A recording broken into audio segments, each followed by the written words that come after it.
Thank you. Kevin Lamb? Yes, there will be one at Metro Sports, as I understand it.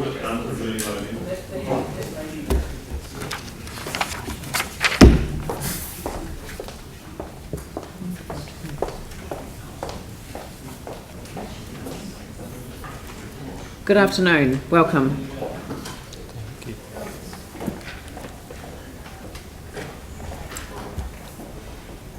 Thank you, Madam Mayor and Councillors, and good afternoon. My name is Kevin Lamb from Salisbury Street.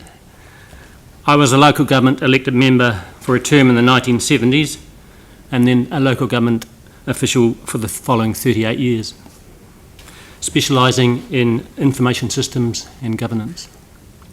Hence the reason for making some suggestions to the LTP process last year. I made a submission on 3 matters. The first related to recommending that a revenue and finance policy and rating review be undertaken within 3 years. I gave the example of to compare properties with a $400,000 capital value and one with a $600,000 capital value. The difference between these two properties is $979, or an additional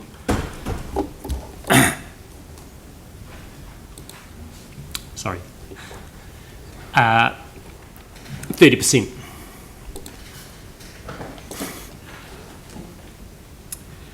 Targeted rates should be considered for water, sewer, land drainage, and community facilities, parks and heritage.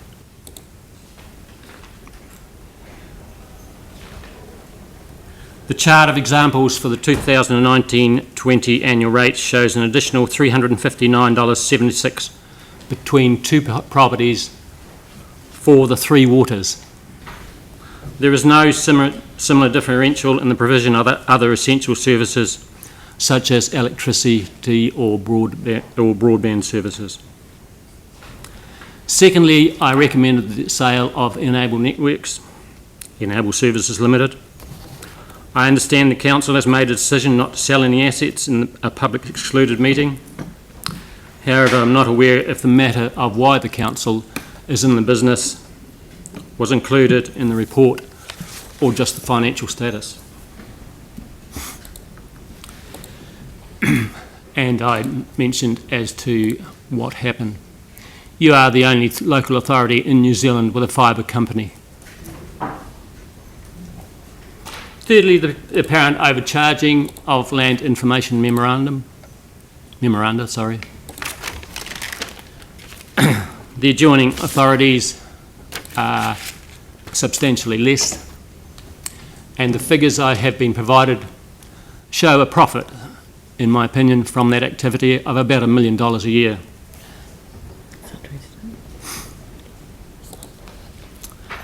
The legislation is to provide council property information on a cost recovery basis, in my opinion. The response I received to my submission some 4 months later from my original submission was not from yourself, but the Chief Executive Officer. We're in this together was the theme chosen by you for the LTP, Madam Mayor. And further down, the Chief Executive said, "We need your participation, so I hope you'll continue to engage with us." I understand from staff you have made a conscious decision not to reply to submissions. Then why make a submission? I made some further inquiries through staff by email, telephone. That's a copy of my email dated the 4th of September, saying I'm happy to meet with staff if I can get the response to my questions. I made further contact by email, telephone message, 2 personal visits to the Civic Centre, a meeting with 2 staff on the 7th of December last year, and my last communication from staff was on the 8th of February 2019. I would like to have helped, but seem shut out. Thank you. Well, look, I do apologise. It's always tricky for me because I don't see all my emails that come in because various channels exist I've been trying to get a more consistent mechanism so that there's actually only one email address. I mean, it doesn't matter if it's the front end, it's 2 different addresses or 3 different addresses. At the moment, we've got over 5 addresses for communicating with me, so I do apologise. It isn't good enough, and we're going to have a conversation after this LTP about the reporting back, and I agree that if the submissions have come into the council as elected representatives, then the reply should be signed out by me. But I have asked the Chief Executive to sign it out in the past because of the nature of the individual replies that I can't possibly have oversight of. And so it may be that in future, if I do the covering letter and get staff to do an attachment, but I agree it should address the concerns that have been particularly raised. It will be easier this year to do that because of the number of submissions. When there are thousands of submissions, then it does make it extremely difficult because we don't have the sort of kind of technical capability at this stage to do that. But I'm hoping that one day we will, and that there will be a one mechanism so that we know that this submission's come from Kevin Lamb because this is his address. We know who he is.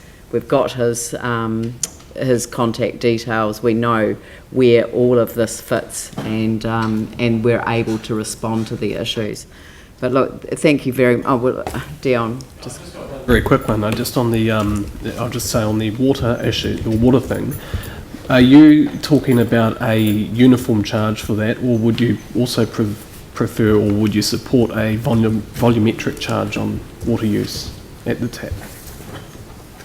I don't know the cost of that. I think a volumetric is probably not worth putting in.